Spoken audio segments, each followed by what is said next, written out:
नमस्कार, मैं हूं प्रवीण गौतम। दोस्तों, आखिरकार पीएम मोदी ने बता ही दिया कि एनडीए की सरकार ने बिहार में किस क्षेत्र में रोजगार दिया है।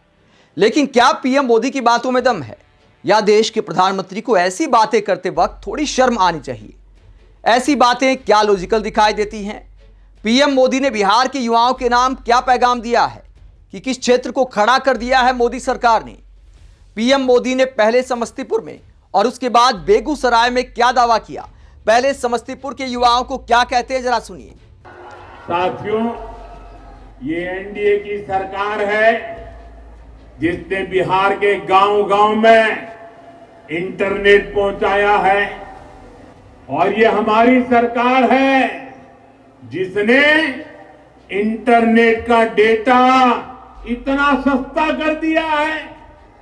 दुनिया के बड़े बड़े देशों में आज भी 1 जीबी डेटा 100-150 रुपये में आता है, लेकिन भारत में आपके इस चाय वाले ने पक्का कर दिया है कि 1 जीबी डेटा 1 कप चाय से ज्यादा महंगा नहीं होगा।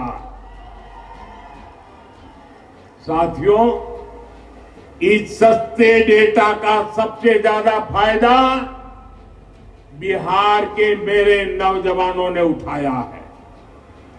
ये जो रील्स पर रील्स बन रही है ना, सारी क्रिएटिविटी दिख रही है। तो पीएम मोदी कहते हैं कि सस्ते मोबाइल इंटरनेट डेटा का सबसे ज्यादा इस्तेमाल बिहार के युवाओं ने किया है। मतलब सबसे ज्यादा कैसे किया है, इसका निचोड़ पीएम मोदी ने कैसे निकाला? दूसरा यह भी सवाल उठता है कि सरकार का इसमें आखिरकार रोल क्या है। इसका विश्लेषण आगे करेंगे। पहले बेगूसराय में क्या कहा पीएम मोदी ने, जरा वो भी सुनिए। भाजपा एनडीए सरकार की वजह से आज डेटा भी बहुत सस्ता हो गया है। इस वजह से बिहार में युवाओं को कंटेंट क्रिएशन का नया मार्केट मिला है। आज बिहार में मोबाइल, ये प्रकाश हर कोई देख रहा है।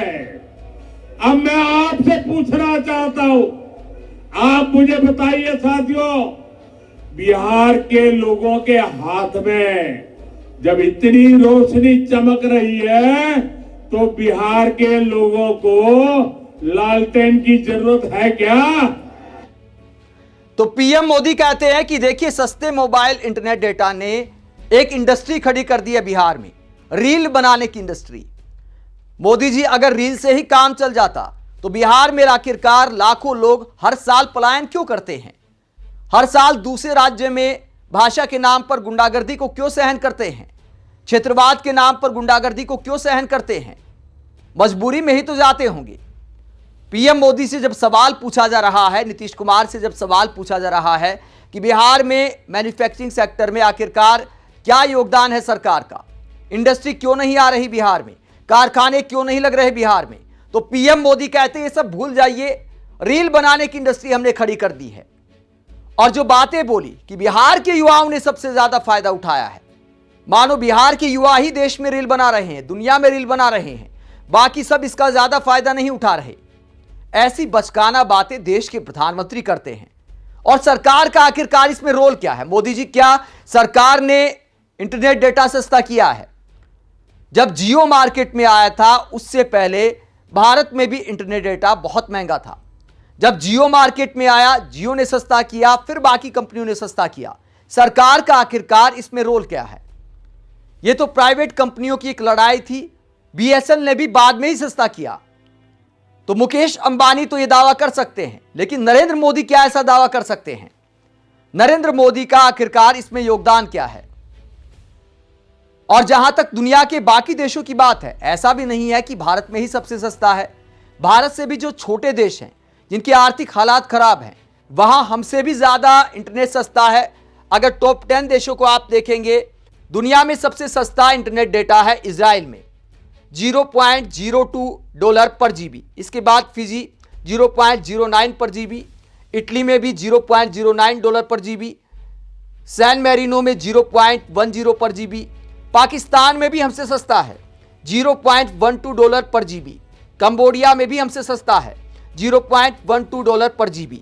7वें नंबर पर भारत का नंबर आता है $0.16 पर जीबी। तो भारत सबसे सस्ते इंटरनेट के मामले में दुनिया में 7वें पायदान पर आता है।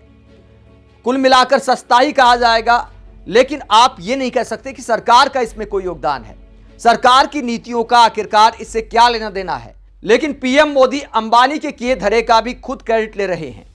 हालांकि ये बोल सकते हैं कि देखिए अंबानी अपना ही आदमी है, मेरे चेहरे का मैं इस्तेमाल किया था जब जियो मार्केट में आया था।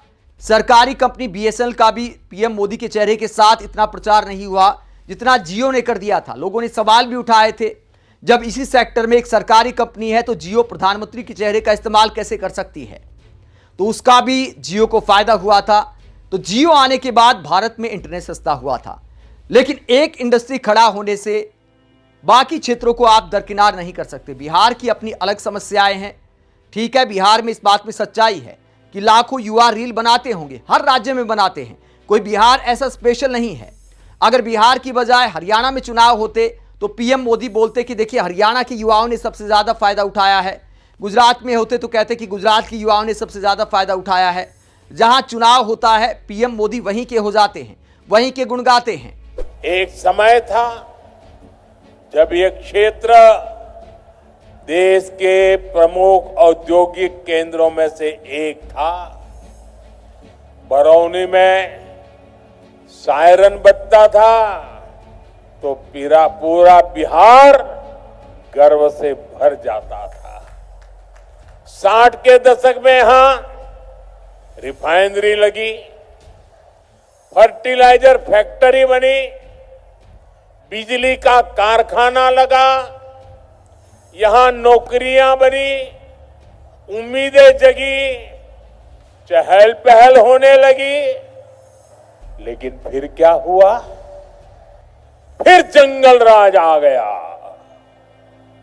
धौंस, धमकी और डर का वो काला दौर जिसने बिहार के उद्योगों पर ताले लगा दिए,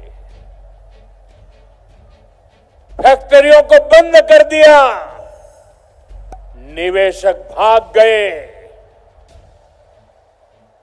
ये ताले फैक्ट्री पर नहीं, आपके भविष्य पर ताले लगा दिए थे। आप पीएम मोदी की ऐसी बचकाना बातों को लेकर क्या सोचते हैं? जहां विपक्षी नेता इंडस्ट्री को लेकर सवाल कर रहे हैं, बिहार में पलायन को लेकर सवाल कर रहे हैं, स्कूल अस्पताल को लेकर सवाल कर रहे हैं, वहां पीएम मोदी कहते हैं कि देखिए रील बनाने की इंडस्ट्री हमने खड़ी कर दी है। आप पीएम मोदी की ऐसी बातों पर क्या सोचते हैं? कमेंट बॉक्स पर अपनी राय जरूर दें। साथ ही चैनल को सब्सक्राइब भी करें। नमस्कार।